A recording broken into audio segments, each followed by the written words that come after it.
அனைவருக்கும் அன்பு வணக்கம். நான் உங்கள் Karthik. Welcome to mind soldier YouTube channel. நம்ம யூடியூப் சேனல்ல மனதை பயன்படுத்தி நம்முடைய இலக்குகளை துல்லியமாகவும் விரைவாகவும் எப்படி அடைவதுன்னு பார்த்துட்டு இருக்கோம். அந்த வகையில இன்னைக்கு நம்ம பார்க்க போறது நீங்கள் விரும்பும் நபரை மின்னல் வேகத்தில் வசியமாக்கும் மைண்ட் ட்ரிக் மெத்தட். இந்த வீடியோக்குள்ள போறதுக்கு முன்னாடி நம்ம சேனலை இப்பதான் நீங்க ஃபர்ஸ்ட் டைம் பாக்குறீங்கன்னா மறக்காம சப்ஸ்கிரைப் பண்ணிக்கோங்க. பக்கத்துல இருக்க பெல் ஐகானையும் பிரஸ் பண்ணிக்கோங்க. அப்பதான் அப்லோட் பண்ற எல்லா பயனுள்ள தகவல்களும் உடனடியா உங்களுக்கு நோட்டிபிகேஷன்ல வரும். இப்போ நம்ம பார்க்க போறது மிக மிக எளிமையான ஒரு லா ஆஃப் அட்ராக்ஷன் மெத்தட். சிம்பிளான ஒரு சின்ன தாந்திரிகமும் இதுல கலந்துருக்கு. சோ ரொம்பவுமே பவர்ஃபுல்லான ஒரு டெக்னிக். இதுல எந்த ஒரு மந்திரங்களோ பூஜைகளோ கிடையாதுங்க. அதனால எல்லா மதத்தினருமே இதை தாராளமாக செய்யலாம். எல்லா வசிய முறைகளிலும் பொதுவாக நம்ம பார்க்கக்கூடிய ஒரு விளக்கம். நம்ம சேனலை ரெகுலரா பார்க்கறவங்களுக்கு தெரியும். நம்ம அப்லோட் பண்ணக்கூடிய அனைத்து வசிய முறைகளும் எப்படி வேலை செய்யும்னு பார்த்தோம்னா, யாருக்காக இந்த மெத்தடை நீங்க யூஸ் பண்றீங்களோ அந்த குறிப்பிட்ட நபருக்கும் உங்களுக்கும் இடையே ஒரு நல்ல ஹீலிங் ஏற்படும். எவ்வளவு பெரிய கருத்து வேறுபாடுகள் மனஸ்தாபங்கள் உங்க ரெண்டு பேருக்கு இடையேயும் இருந்தாலும் கூட அந்த குறிப்பிட்ட நபருக்கு உங்களை நேர்ல பார்க்கணும், உங்க கூட பேசணும்ன்ற ஆர்வம் அதிகமாகும். நீங்க தவறு செஞ்சிருந்தாலும் கூட உங்களை மன்னிக்கணும்ன்ற மனப்பக்குவம் ஏற்படும். உங்களை நினைவூட்டக்கூடிய உங்களை ஞாபகப்படுத்தக்கூடிய நிறைய சந்தர்ப்பங்களும் சூழ்நிலைகளும் தொடர்ந்து உருவாகிட்டே இருக்கும். உங்களை பற்றிய பாசிட்டிவான விஷயங்கள் அனைத்தும் அவங்களுக்குள்ள ஆழமாக தோன்ற ஆரம்பிக்கும். நீங்க ரெண்டு பேரும் சந்தோஷமாக இருந்த அந்த நினைவுகள் எல்லாம் ரிப்பீட்டடா வந்துகிட்டே இருக்கும். உங்களை அதிகமா மிஸ் பண்ற ஃபீலிங்ஸ் ஆழமாக அவங்களுக்கு தோன்றும். ஒரு கட்டத்துக்கு மேல அதை கண்ட்ரோல் பண்ண முடியாம அவங்களாகவே உங்களை கான்டாக்ட் பண்ணுவாங்க. உங்க கூட பேசவே மாட்டேன்னு போனவங்க கூட உங்க பக்கத்துல இருக்கக்கூடிய நியாயத்தை காது கொடுத்து கேட்பாங்க. சோ இது போலதாங்க நம்ம சேனல்ல அப்லோட் பண்ணக்கூடிய அனைத்து வசிய முறைகளும் வேலை செய்யும். இதை தவிர்த்து நீங்க சொல்றதையெல்லாம் கண்மூடித்தனமாக கேட்பாங்க, நீங்க என்ன சொன்னாலும் அதை அப்படியே செய்வாங்கன்ற மாதிரியான வசிய முறைகள் நம்ம சேனல்ல கிடையாதுங்க. நம்ம அப்லோட் பண்ணக்கூடிய அனைத்து வசிய முறைகளும் ரொம்பவுமே சேஃப்டியான மெத்தட். யாருக்கும் எந்த விதமான பாதிப்புகளும் ஏற்படாது. இருந்தாலும் நல்ல நோக்கங்களுக்காக மட்டுமே இந்த மெத்தட்ஸ் எல்லாம் நீங்க யூஸ் பண்ணணும். சில பேர்லாம் பார்த்தீங்கன்னா வசியம்னு உடனே அதை தவறான விஷயமாக நினைச்சுப்பாங்க. அப்படி கிடையாதுங்க. அதை பயன்படுத்துபவர் கையில் தான் இருக்கு. பிரிந்து வாழும் கணவன் மனைவி மற்றும் உண்மையான உறவுகள் ஒன்று சேரணும்ன்றதுக்காக தாங்க சித்தர்களும் மகான்களும் இது போன்ற வசிய முறைகளை நமக்கு கொடுத்திருக்காங்க. நல்ல நோக்கங்களுக்காக இதை நம்ம பயன்படுத்தும் பொழுது அதனுடைய விளைவுகளும் பார்த்தோம்னா நன்மை தரக்கூடியவையாக இருக்கும். தவறான விஷயங்களுக்காக இது போன்ற வசிய முறைகளை பயன்படுத்துபவர்களுக்கு தவறான விளைவுகள் தாங்க ஏற்படும். நம்ம கமெண்ட் பாக்ஸ்லயே பார்த்தோம்னா எத்தனையோ பிரிந்து வாழும் கணவன் மனைவி மெசேஜ் பண்றாங்க, மீண்டும் சேர்ந்து வாழணும்னு ஆசை இருக்கு, அதுக்கு ஏதாவது மெத்தட் இருக்கான்னு கேக்குறாங்க. நம்ம சேனல்ல அப்லோட் பண்ணக்கூடிய எந்த வசிய முறையை வேணாலும் நீங்க பயன்படுத்தலாம். எல்லாமே ரொம்பவுமே பவர்ஃபுல்லான மெத்தட் தாங்க. எந்த டெக்னிக் உங்களுக்கு கன்வீனியன்ட்டா இருக்கோ அந்த மெத்தடை நீங்க யூஸ் பண்ணுங்க.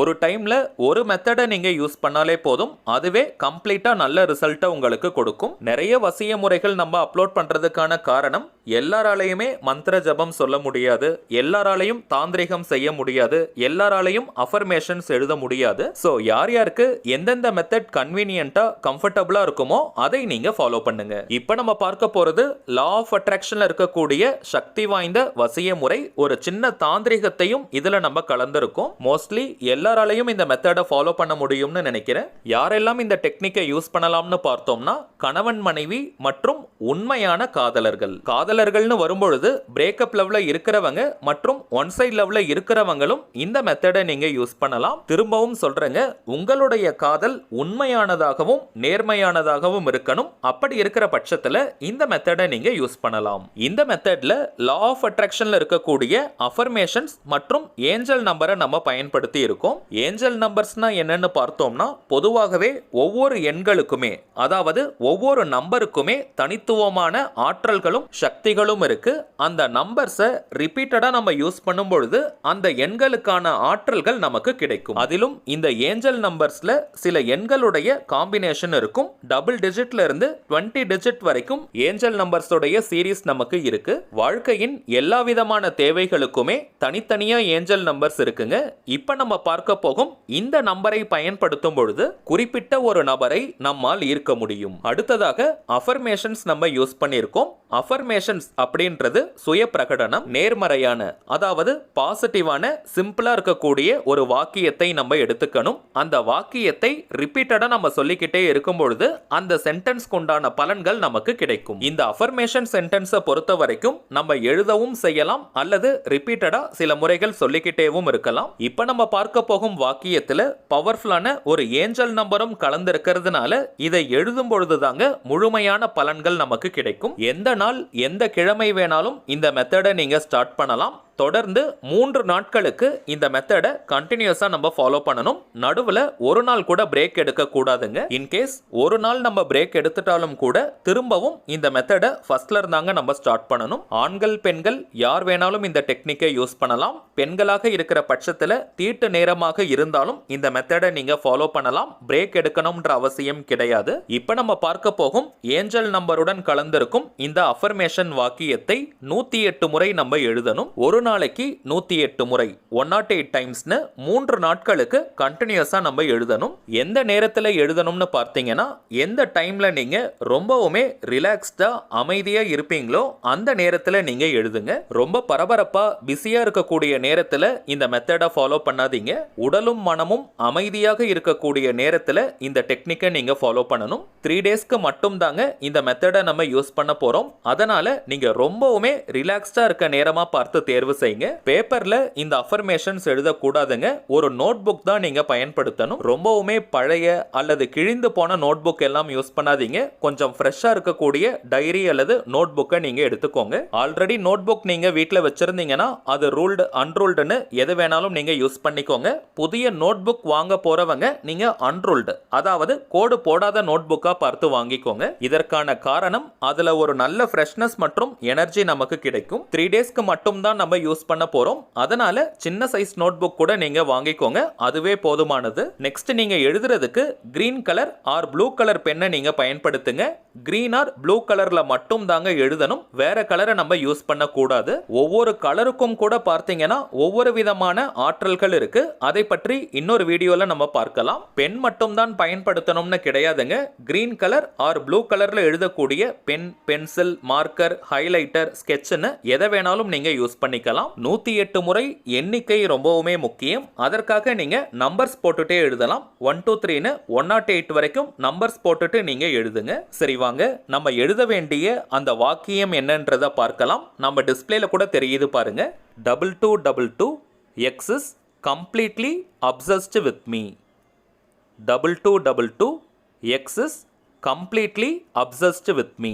இந்த வாக்கியத்தில் எக்ஸ்னு இருக்கக்கூடிய இடத்திற்கு பதிலாக யாரை வசியம் செய்யணும்னு நினைக்கிறீங்களோ அந்த குறிப்பிட்ட நபருடைய பெயரை நீங்க எழுதணும். நேம் எழுதுறதுல சில பேருக்கு குழப்பங்கள் இருக்கும். எந்த நேமை யூஸ் பண்ணணும்னு அந்த குறிப்பிட்ட நபரை நீங்க எப்படி கூப்பிடுவீங்களோ அந்த நேமை யூஸ் பண்ணுங்க. அது ஷார்ட் நேம், பெட் நேம்னு எதுவாக வேணாலும் இருக்கலாம். இன்கேஸ் நீங்க நேம் சொல்லி கூப்பிடாதவங்களாக இருந்தீங்கன்னா அந்த குறிப்பிட்ட நபரை அதிகபட்சமாக என்ன நேம் சொல்லி கூப்பிடுவாங்களோ அதை நீங்க பயன்படுத்தணும். உதாரணத்திற்கு அவங்க படிச்ச ஸ்கூல்ல, காலேஜ்ல அல்லது ஒர்க் பண்ற இடத்துல என்ன நேம் சொல்லி கூப்பிடுவாங்களோ அந்த நேமை நீங்க யூஸ் பண்ணுங்க. உதாரணத்திற்கு அவங்களுடைய பெயர் ராஜான்னு இருந்ததுன்னா 2222 Raja is completely obsessed with me அப்படி நீங்க எழுதணும். அவங்களுடைய பெயர் ராணின்னு இருந்ததுன்னா 2222 Rani is completely obsessed with me. இது போல 108 முறை நீங்க எழுதணும். ஒரே லைன்லையும் எழுதலாம் அல்லது 2 லைனா கூட நீங்க ஸ்பிளிட் பண்ணி எழுதலாம். அது உங்களுடைய விருப்பம். 108 முறை எழுதணும்ன்றதுக்காக ரொம்பவுமே வேகமா எழுதாதீங்க. கொஞ்சம் நிறுத்தி நிதானமா பொறுமையா நீங்க எழுதுங்க. முக்கியமான ரகசியம், ஒவ்வொரு முறையும் இந்த வாக்கியத்தை நீங்க எழுதும் பொழுது நீங்க நினைப்பதை போல அந்த குறிப்பிட்ட நபர் உங்ககிட்ட நடந்துகிட்டாங்கன்னா எவ்வளவு மகிழ்ச்சியா சந்தோஷமா நீங்க ஃபீல் பண்ணுவீங்களோ அந்த மகிழ்ச்சியான மனநிலையோட இந்த வாக்கியத்தை நீங்க எழுதணும். எண்ணங்களை காட்டிலும் நம்முடைய உணர்வுகளுக்கு தாங்க அதிகமான சக்திகள் இருக்கு. நம்முடைய உணர்வுகள் தான் இந்த பிரபஞ்சத்துக்கிட்ட பேசுகின்ற மொழி. நம்முடைய உணர்வுகளுக்கு ஏற்பதான் இந்த பிரபஞ்சம் நமக்கு விடையை கொடுக்கும். சோ மகிழ்ச்சியான சந்தோஷமான உணர்வுகளை வெளிப்படுத்திக்கிட்டே இந்த வாக்கியத்தை நீங்க எழுதணும். முடிஞ்ச வரைக்கும் தனிமையில உட்கார்ந்து நீங்க எழுதுங்க அல்லது நீங்க நீங்க எழுதும் பொழுது உங்களை யாரும் தொந்தரவு செய்யாம நீங்க பார்த்துக்கணும். யாராவது உங்களை பார்த்துக்கிட்டே இருந்தாங்கன்னா உங்களுடைய கவனம் சிதறும். கவனம் போகும் இடத்துல தாங்க சக்தி பாயும். சோ முழு கவனத்துடன் இந்த வாக்கியத்தை நீங்க எழுதணும். எழுதி முடிச்சதற்கு பிறகு நீங்க எழுதின பக்கத்துல கொஞ்சமா மல்லிகை பூ அல்லது சென்ட் வச்சிருந்தீங்கன்னா அதை நீங்க ஸ்ப்ரே பண்ணுங்க. ஏதாவது ஒன்றை நீங்க செஞ்சாலே போதும். சென்ட் வச்சிருந்தீங்கன்னா அதை நீங்க அந்த எழுதின பக்கத்துல லைட்டா ஸ்ப்ரே பண்ணுங்க. நிறைய நீங்க ஸ்ப்ரே பண்ணாதீங்க. அல்லது மல்லிகை பூக்கள் கிடைக்கும்னா ஒரு 4 முதல் 5 பூக்களை நீங்க எழுதின பக்கத்துல போட்டுட்டு அந்த நோட் புக்கை மூடி வச்சிருங்க. இதுதாங்க இந்த மெத்தட்ல இருக்கக்கூடிய ஒரு சின்ன தாந்திரிகம். இதே போல 3 நாட்களுக்கும் நீங்க செய்யணும். நீங்க எழுதிய பக்கத்துல கொஞ்சமா ஸ்ப்ரே பண்ணுங்க. அந்த பேஜ் முழுவதும் ஸ்ப்ரே பண்ணணும்னு கிடையாதுங்க. சும்மா லைட்டா ஒரு இடத்துல சென்ட் நீங்க தடவி விடுங்க அல்லது ஸ்ப்ரே பண்ணுங்க. அத்தர் போன்ற பர்ஃபியூம் கூட நீங்க யூஸ் பண்ணிக்கலாம். பட் மல்லிகை பூக்கள் கிடைக்கிறவங்க அதை நீங்க யூஸ் பண்ணுங்க. அதற்கு தான் நீங்க ஃபர்ஸ்ட் பிரையாரிட்டி கொடுக்கணும். மல்லிகை பூக்கள் கிடைக்காதவங்க மட்டும் தான் நீங்க சென்ட் யூஸ் பண்ணணும். தினமும் எழுதி முடிச்சதற்கு பிறகு அந்த நோட் புக்கை சேஃப்டியான ஒரு இடத்துல வச்சிருங்க. வேறு யாரும் அதை எடுத்து பார்க்க கூடாது. இன்கேஸ் 3 நாட்களுக்குள்ள நீங்க விரும்பியதை போல அந்த குறிப்பிட்ட நபர் உங்ககிட்ட நடந்துகிட்டாலும் கூட இந்த மெத்தடை நடுவுல டிராப் பண்ண கூடாதுங்க. ஸ்டாப் பண்ணிட கூடாது. 3 டேஸ்க்கும் இந்த மெத்தடை நீங்க கம்ப்ளீட் பண்ணணும். அடுத்த முக்கியமான விஷயம், எக்காரணத்தை கொண்டும் அந்த குறிப்பிட்ட நபருக்கு இப்படி ஒரு மெத்தடை நீங்க ஃபாலோ பண்ணதை ஷேர் பண்ணவே கூடாதுங்க. அந்த நபர் உங்ககிட்ட அன்பாக நடந்துகிட்டதற்கு பிறகும் கூட இப்படி ஒரு மெத்தடை ஃபாலோ பண்ணதை அவங்க கிட்ட நீங்க சொல்லவே கூடாதுங்க. அஃபர்மேஷன்ஸ் எழுதி வச்சிருக்கக்கூடிய நோட் புக்கை அப்படியே நீங்க வச்சுக்கலாம். அதை நீங்க வேணாம்னு நினைச்சீங்கன்னா மெத்தடை கம்ப்ளீட் பண்ண ஒரு வாரத்திற்கு பிறகு அந்த பேப்பர்ஸை மட்டும் கிழிச்சு நீங்க எரிச்சிடுங்க. எந்த நாள் எந்த கிழமை வேணாலும் அதை நீங்க எரிக்கலாம். அதுல இருக்கக்கூடிய மல்லிகை பூக்களை நீங்க டஸ்ட்பின்ல குப்பையில தூக்கி போட்டுருங்க. மெத்தடை கம்ப்ளீட் பண்ண 1 வீக் பிறகுதான் இதை நீங்க செய்யணும். கட்டாயமா எரிக்கணும்னு கிடையாதுங்க. அந்த பேப்பர்ஸ் வேண்டாம்னு நினைச்சீங்கன்னா அதை நீங்க எரிச்சிடுங்க. மல்லிகை பூக்கள் பயன்படுத்துறவங்க ஒரு வாரத்திற்கு பிறகு அந்த பூக்களை நீங்க தூக்கி போட்டுருங்க. அவ்வளவுதாங்க இந்த மெத்தட். இப்ப நம்ம பார்த்ததை போல ஒரு பாயிண்ட் கூட நீங்க மிஸ் பண்ணாம கரெக்டா நீங்க ஃபாலோ பண்ணுங்க. இமீடியட்டா உங்களுக்கு ரிசல்ட் கிடைக்கும். சரிங்க, அவ்வளவுதான் இந்த பதிவு. நிச்சயமா உங்களுக்கு பயனுள்ளதா இருந்திருக்கும்னு நினைக்கிறேன். மேலும் இந்த வீடியோ உங்களுக்கு பிடிச்சிருந்தா மறக்காம லைக் பண்ணுங்க. நம்ம சேனலையும் சப்ஸ்கிரைப் பண்ணிக்கோங்க. தேவைப்பட்டுச்சுன்னா உங்க ஃப்ரெண்ட்ஸ் அண்ட் ஃபேமிலிக்கு இந்த வீடியோவை ஷேர் பண்ணுங்க. அடுத்ததா இன்னொரு முக்கியமான தலைப்போட நான் உங்களை சந்திக்கிறேன். என்றும் அன்புடன் கார்த்திக். நன்றி.